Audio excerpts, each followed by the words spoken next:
प्रिया चक्रवर्ती ने घर के बाहर का एक वीडियो शेयर कर जान को खतरा बताया और सुरक्षा की मांग की। इससे पहले कुछ महिलाओं ने रिया चक्रवर्ती के घर के बाहर हंगामा किया और काला जादू करने का आरोप लगाया। सुशांत के पिता ने रिया पर जहर देने का आरोप लगाया। पहली बार 24 घंटे में 75,000 से ज्यादा कोरोना मरीज सामने आए, जबकि 1023 लोगों की मौत हो गई। राहुल गांधी ने कोरोना वैक्सीन पर सरकार की तैयारी को लेकर सवाल खड़े किए। सुप्रीम कोर्ट ने कोरोना खतरे की वजह से मुहर्रम जुलूस निकालने की मांग वाली याचिका खारिज कर दी। केंद्रीय मंत्री कृष्णपाल गुर्जर कोरोना पॉजिटिव पाए गए। केंद्र की सस्ती हवाई यात्रा वाली उड़ान योजना में 78 नए रूट शामिल होंगे, जिनमें ज्यादातर पहाड़ी राज्य होंगे।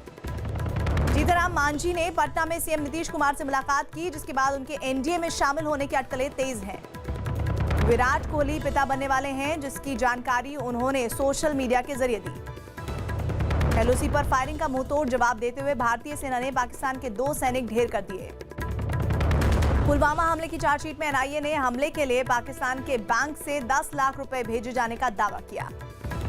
अफगानिस्तान की राजधानी काबुल में बाढ़ से मची तबाही की वजह से अब तक 110 लोगों की मौत हो गई। ओडिशा के सीएम नवीन पटनायक ने नीट और जेईई टालने के लिए पीएम मोदी से फोन पर बात की। कांग्रेस ने एक बार फिर नीट और जेईई परीक्षा टालने की मांग की और इस मुद्दे पर कल देश भर में प्रदर्शन वो करेगी। महागठबंधन छोड़ने वाली जीतनराम मांझी ने नीतीश कुमार से मुलाकात की, जिसके बाद उनका एनडीए में वापस आना तय है। पूर्व दिल्ली नगर निगम में दंगों के आरोपी ताहिर हुसैन की सदस्यता खत्म कर दी गई। आरबीआई के गवर्नर शक्तिकांत दास ने बैंकिंग सिस्टम को फिलहाल सही स्थिति में बताया। अवमानना केस में सुप्रीम कोर्ट ने विजय माल्या की पुनर्विचार याचिका पर फैसला सुरक्षित रख लिया। दुनिया के सबसे अमीर व्यक्ति अमेज़न के फाउंडर जेफ बेजोस की संपत्ति भारतीय रुपयों के हिसाब से 14,85,000 करोड़ हो गई। दिल्ली में फिर कोरोना मरीज बढ़ने के पीछे मास्क नहीं पहनने को भी वजह बताया गया।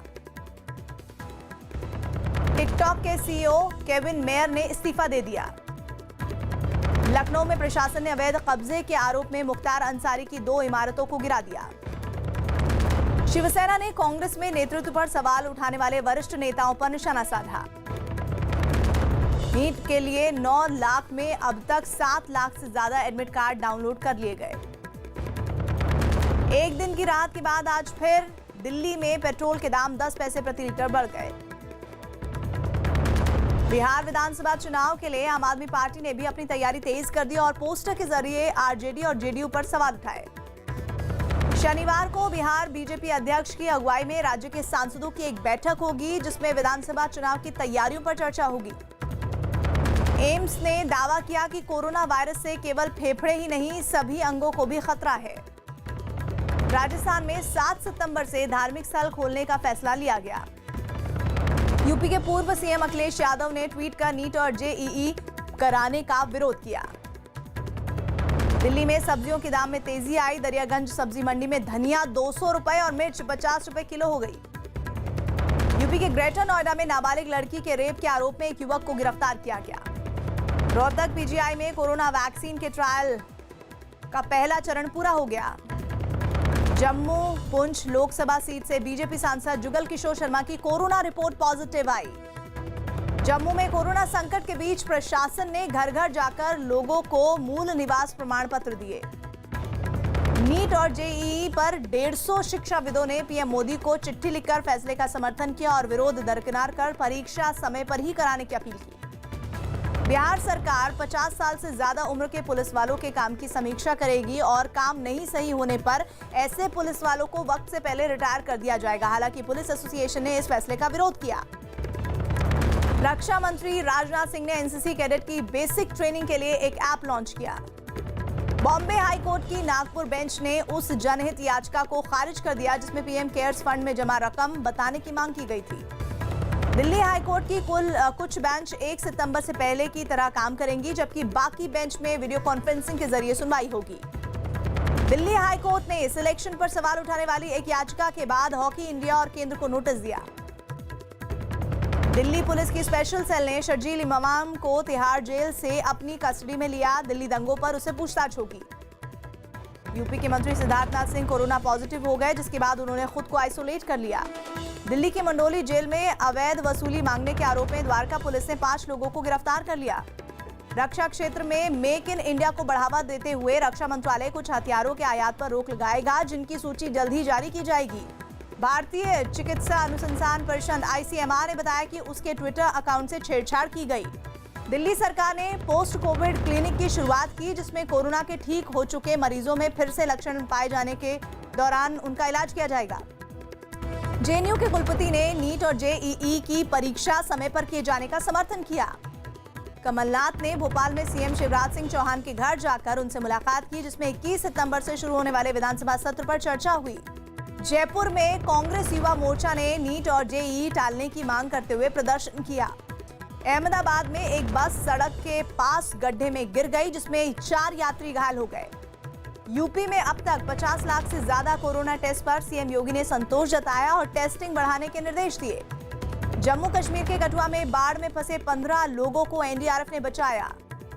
अभिनेता महेश मांजरेकर को धमकी देने के आरोप में पुलिस ने रत्नागिरी से एक आरोपी को गिरफ्तार किया। दिल्ली के पास नोएडा में कुछ छात्रों के माता-पिता ने डीएम दफ्तर पर प्रदर्शन किया और लॉकडाउन के दौरान स्कूल फीस माफी करने की मांग की। राजस्थान के बाड़मेर में 126 कैदियों की कोरोना रिपोर्ट पॉजिटिव आने के बाद उन्हें एक हॉल में आइसोलेट किया गया। हिमाचल के मंडी में पहाड़ खिसकने की वजह से हाईवे बंद हो गया। यूपी के ग्रेटर नोएडा में एक एक्सपोर्ट कंपनी के कर्मचारियों ने वेतन के लिए प्रदर्शन किया। उत्तराखंड के कोटद्वार में 5 लाख के नशीले पदार्थ के साथ 2 लोगों को पकड़ा गया। दिल्ली बीजेपी ने केजरीवाल सरकार पर आरोप लगाया कि वो कोरोना संकट में लोगों को अच्छी ट्रांसपोर्ट सुविधा देने में नाकाम रही। साथ ही बीजेपी ने केंद्र से मेट्रो चलाने की मांग की।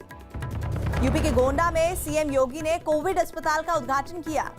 बीजेपी ने राज्यसभा उपचुनावों के लिए जफर इस्लाम को उत्तर प्रदेश से उम्मीदवार बनाया।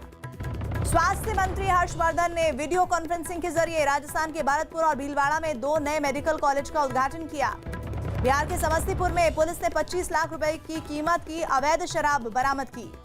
मुहर्रम के मौके पर ताजिया दफन करने की अनुमति की मांग वाली एक याचिका इलाहाबाद हाईकोर्ट में दाखिल की गई। मेघालय के पूर्व राज्यपाल तथागत रॉय ने पश्चिम बंगाल बीजेपी अध्यक्ष दिलीप घोष से मुलाकात की और पार्टी के लिए काम करने की इच्छा जताई। कर्नाटक के सीएम बीएस येडियुरप्पा ने बेंगलुरु मेट्रो जल्द शुरू होने की उम्मीद जताई। पश्चिम बंगाल के सिलीगुड़ी में कोरोना मरीज बढ़ने पर पूरी तरह से लॉकडाउन लगा दिया गया। कर्नाटक के कलबुर्गी में पशुओं के लिए सरकारी एम्बुलेंस सेवा की शुरुआत हुई। आंध्र प्रदेश के चित्तूर में एक कंटेनर में लदे करीब 2 करोड़ रुपए के मोबाइल बदमाशों ने लूट लिए। गुजरात के वडोदरा में पुलिस ने रेलवे में नौकरी देने के नाम पर धोखाधड़ी के आरोप में 3 लोगों को गिरफ्तार किया। तेलंगाना में सरकार चला रही टीआरएस ने पूर्व प्रधानमंत्री पीवी नरसिम्हा राव को भारत रत्न देने की मांग की। अमेरिका ने चीन की 24 कंपनियों पर शिकंजा कसते हुए उनसे जुड़े लोगों को वीजा पर रोक लगा दी। पाकिस्तान में बाढ़ बारिश की वजह से अब तक 90 की मौत हो गई है। बलूचिस्तान और सिंध सबसे ज्यादा प्रभावित हुए हैं। हांगकांग में पिछले साल हुए सरकार विरोधी प्रदर्शन से जुड़े आरोपों में पुलिस ने 16 लोगों को गिरफ्तार किया है। चीन ने दावा किया कि अमेरिका के विमान जासूसी करने के लिए उनके इलाके में दाखिल हुआ था। ब्राजील में 24 घंटे में 47,000 से ज्यादा कोरोना मरीज पाए गए। दक्षिण कोरिया में मार्च के बाद रिकॉर्ड 441 नए कोरोना मरीज मिले। न्यूजीलैंड में पब्लिक ट्रांसपोर्ट में मास्क नहीं पहनने पर जुर्माना लगाया गया। संयुक्त राष्ट्र सुरक्षा परिषद में भारतीय मिशन ने पाकिस्तान की तरफ से कश्मीर और आतंकवाद को लेकर झूठ की शिकायत की है। कोरोना के खतरे को देखते हुए ब्राजील के कई होटल को दफ्तरों में तब्दील कर दिया गया और अब कई बड़ी कंपनियों के अधिकारी वहीं से कामकाज देखेंगे। मालदीव के पूर्व राष्ट्रपति अब्दुल गयूम कोरोना पॉजिटिव हो गए। थाईलैंड के पीएम ने सरकार विरोधी प्रदर्शनों में शामिल लोगों से शांति की अपील की और नहीं सुधरने पर सख्त कार्रवाई की चेतावनी दी। न्यूजीलैंड में मस्जिद पर हमले के आरोपी को उम्र कैद की सजा सुनाई गई। यह हमला मार्च 2019 में हुआ था, जिसमें 51 लोगों की जान गई थी। मॉरिशस के समंदर में कुछ दिनों पहले फैले तेल से कई डॉल्फिन की मौत हो गई। भारत और चीन के बीच बढ़ रहे तनाव के बीच चीन की कंपनी अलीबाबा ने भारत में अपने निवेश की योजना पर रोक लगा दी। फॉर्मूला 1 ने इस साल 4 और रेस बढ़ा दी, जिसके बाद कुल रेस की संख्या 17 हो गई। युवराज सिंह ने तेज गेंदबाज जसप्रीत बुमराह को टेस्ट क्रिकेट में 400 विकेट का लक्ष्य दिया। आईपीएल में केकेआर के लिए खेलने वाले इंग्लैंड के तेज गेंदबाज हैरी गर्नी इस सीजन में नहीं खेल पाएंगे क्योंकि उनकी सर्जरी होनी है। आईसीसी की वनडे रैंकिंग में विराट कोहली और रोहित शर्मा टॉप पर बरकरार। सर्बिया के टेनिस खिलाड़ी नोवाक जोकोविच western and southern open tennis tournament के सेमीफाइनल में पहुंच गए। दुनिया के दिग्गज फुटबॉलर लियोनेल मेसी के फैंस ने प्रदर्शन किया। खबर है कि वो बार्सिलोना क्लब छोड़ने वाले हैं। इंग्लैंड के खिलाफ टी20 सीरीज के लिए वेस्टइंडीज महिला टीम का ऐलान हो गया है। जापान की टेनिस खिलाड़ी नाओमी ओसाका WTA सेमीफाइनल में नहीं खेलेंगी। उन्होंने अमेरिका में एक शख्स की हत्या के विरोध में यह फैसला लिया। वेस्टइंडीज के ऑलराउंडर ड्वेन ब्रावो टी20 क्रिकेट में 500 विकेट लेने वाले पहले खिलाड़ी बन गए। आईसीसी की वनडे रैंकिंग में विराट कोहली पहले जबकि रोहित शर्मा दूसरे पायदान पर बने हुए हैं। सुशांत की बहन श्वेता सिंह ने पीएम मोदी से कंगना रनौत को सुरक्षा देने की मांग की। एकता कपूर ने अपने परिवार और दोस्तों के साथ धूमधाम से गणेश विसर्जन किया। अमेरिकी सिंगर कैटी पेरी ने एक बेटी को जन्म दिया।